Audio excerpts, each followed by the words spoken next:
Euroconexión.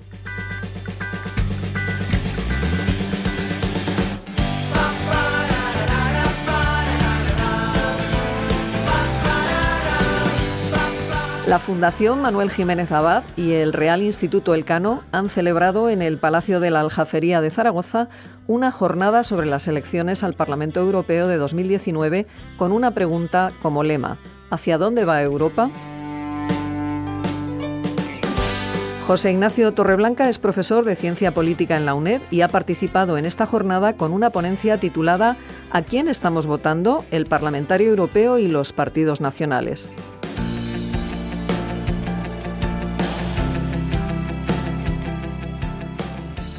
Buenos días, profesor Torreblanca. Buenos días. ¿Hacia dónde va Europa?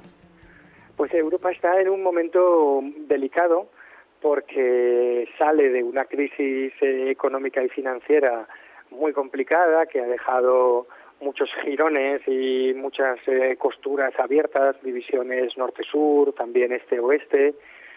Aunque económicamente mal que bien y tarde y con diferencias, la eurozona se ha recuperado en términos generales, pero ha dejado detrás de sí una crisis política en los estados con el auge de fuerzas y movimientos no ya euroescépticos como hemos tenido en el pasado, sino de carácter abiertamente eurófobo, que quieren hacer de estas próximas elecciones europeas un gran referéndum confirmatorio de sus deseos de acabar o por lo menos de reducir el papel de la Unión Europea. Por lo tanto, estamos en un momento delicado de este coletazo político de la crisis económica que tenemos todavía que digerir y ver hasta qué punto tienen o no el suficiente peso estas fuerzas para impulsar, bloquear o por lo menos hacerse visibles y de qué manera en el Parlamento Europeo.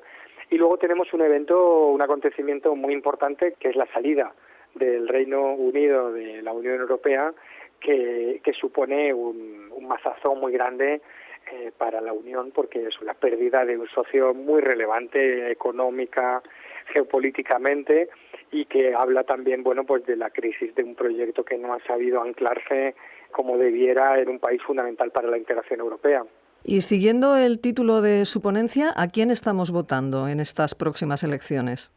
Bueno, pues las elecciones europeas, el problema que nos plantean, y por eso son tantas veces y en tantos países tan bajas las tasas de participación y lo elevada que son las tasas de abstención en muchos países, tiene que ver con el hecho de que aunque Europa intenta parecerse a un sistema político nacional donde los votantes saben que al elegir a un parlamento van a elegir a un gobierno y por lo tanto van a poder castigar a los que han estado ejerciendo el poder o premiar a los que lo han hecho según cuál sea su evaluación del desempeño de estos partidos, y también van a poder señalar a los futuros gobernantes por dónde quieren ser gobernados. Eso es lo que en unas elecciones normales, unas elecciones cumplen estas funciones, ¿no? Producen gobierno, producen representación y producen legitimidad. Las elecciones europeas son un poco distintas porque los votantes no tienen claro hasta qué punto están premiando o castigando a quién por haber hecho qué. No se sabe exactamente quién ha gobernado Europa estos 5 años. Es una coalición de socialdemócratas, liberales y democristianos que ha hecho cosas que les puede parecer bien o mal, pero que no es visible como un gobierno al uso y que no se sabe exactamente tampoco cuáles son sus responsabilidades exactas en la gestión de la crisis. Y por lo tanto esa función de premiar o castigar gobernantes pues no termina de estar muy clara. A eso se añade que el Parlamento es un Parlamento grande, es un Parlamento multilingüe, es un Parlamento que tiene muchísimo poder, pero que a veces no conecta bien con sus ciudadanos porque está alejado, porque no está en la esfera nacional. Y eso hace que las elecciones sean un poco raras y en presencia de todos esos elementos que introducen cierta confusión, la gente prefiere votar en clave nacional.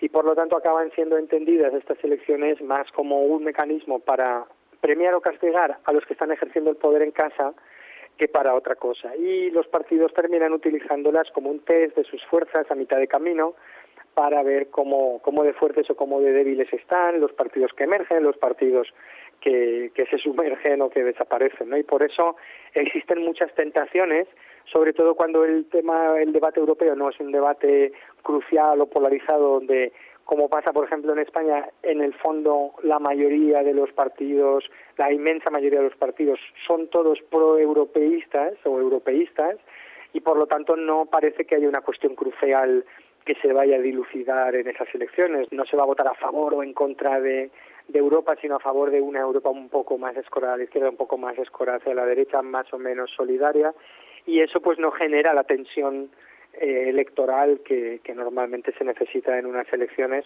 con lo cual hace que los votantes se refugien en opciones políticas nacionales y que acabemos hablando muy poco de lo que tendríamos realmente que hablar. José Ignacio Torreblanca, profesor de Ciencia Política en la UNED, muchísimas gracias por haber atendido nuestra llamada. Encantado de estar con vosotros, por supuesto. Marga Orozco en el control y Clara Gómez en el micrófono desde la UNED para Euroconexión, un proyecto de la Asociación de Radios Universitarias de España y el Parlamento Europeo.